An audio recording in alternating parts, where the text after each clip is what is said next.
Just coming in from the United States, where the Senate committee has approved President Donald Trump's Supreme Court nominee Amy Coney Barrett.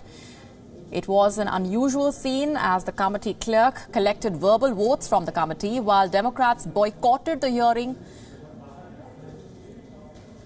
The voting is scheduled to take place on the 23rd of October. That means there will be a full vote in the Senate on whether to confirm Coney Barrett to the Supreme Court. The Senate, following precedent established by Democrats decades earlier, rejected that nomination. That included the election. With the Senate approving Supreme Court nominee Amy Coney Barrett, this is a crucial move right ahead of the U.S. presidential election. Remember, this also means that the Conservatives will now get a 6-3 majority in the highest court in the United States of America.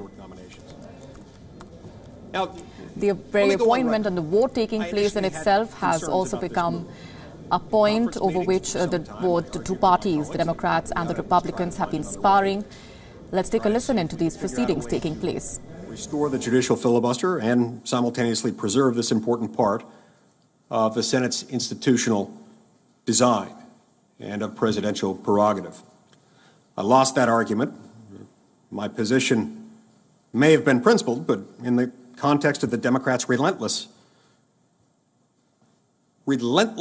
and endless pattern and practice of abusing their power, it was untenable. I tried to persuade my colleagues to seek a good faith bipartisan solution. The problem was that while solutions were easy to imagine, the left's good faith was not.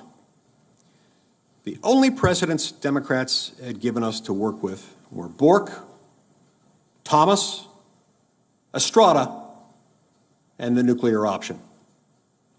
My colleagues pointed out the obvious. Democrats' embrace of judicial power and of judicial total war was not a slide down a slippery slope. It was a giddy, enthusiastic leap that they still don't regret. Just look at the record since then.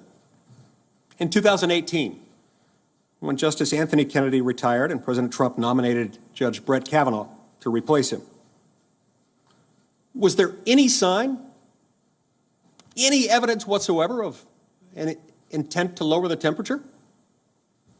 Any indication that Democrats were rethinking their decades of vicious unilateral escalation? Just as before, of course not.